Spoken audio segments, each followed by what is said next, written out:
Hello, I'm Michelle Thielen, and I am the Coordinator of Gifted and Talented Education for the Marana Unified School District. I've been in education for over 30 years, and I have lived all the changes in reading instruction. I have taught the whole language approach, then I taught the phonics, then I experienced the battles between the whole language camps and the phonics folks.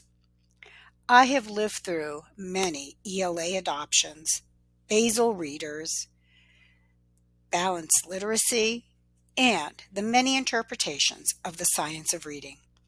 Through it all, though, I have to say, kids have learned to read. They've discovered new worlds through books, and they've made best friends with the characters in books. My purpose is to share with you ways that our advanced readers' needs can be met in everyday classrooms. I'd like you to stop for a moment and think about your earliest memories of books, of reading. Think about the enjoyment you might have found in reading picture books. Did you find any friends in the books that you read? Did you find authors that you just couldn't get enough of their stories? I personally do remember my Beverly Cleary books and Henry Huggins and my Laura Ingalls Wilder books and the characters from those stories. They were like my friends. I was a military child and moved all over the world, but my one constant were my friends that I made in books.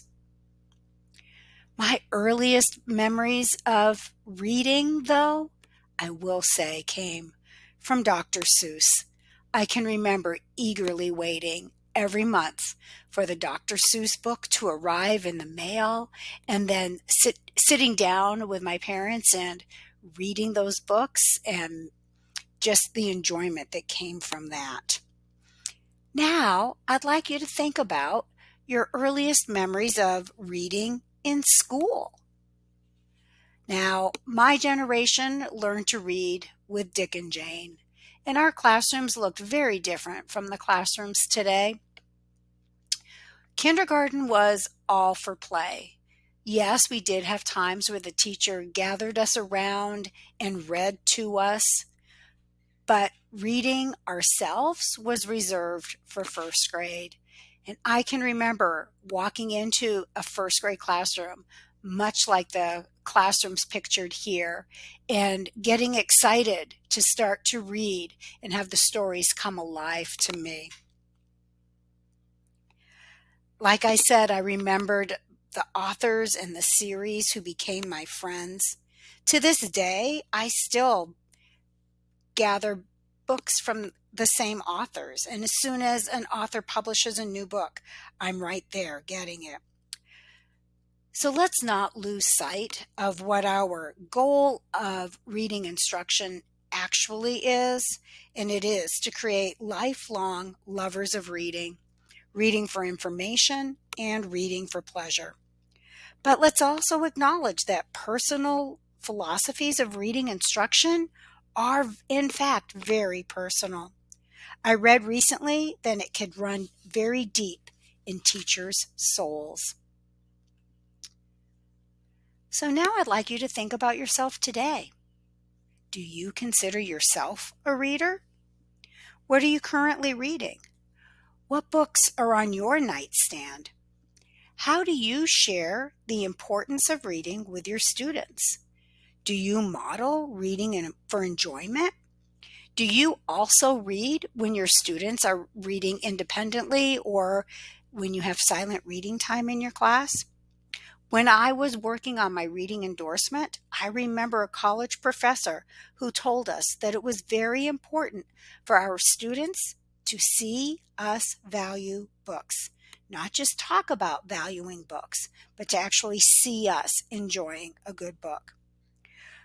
Now, with all the hype about the importance of self-care in the media, how do you carve out time for reading for pleasure? When I present this presentation live to rooms full of teachers, this is the point where I get a little chuckle. Like, how are we supposed to find time to read?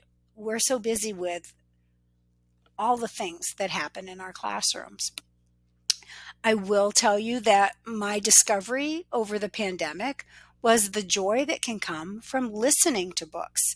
And so when I find that I have a difficult time carving out time to sit down with a good book, I realize that I can find those very same books on Audible or even through the Pima County Public Library or any public library using the Libby app. And so I've frequently have books downloaded, and I use my time alone in the car when I'm traveling from school to school to get lost in a really good book. So when we ourselves talk about the importance of literacy and model it in front of our students, then maybe they will become to believe us that literacy is vital for our lives. So before we jump into our presentation, I'd like to share with you some learning goals. We're going to talk about who are our gifted and talented readers and what are their instructional needs. We'll take some time to look at the myths and truths of gifted readers. Then we'll have a section where we talk about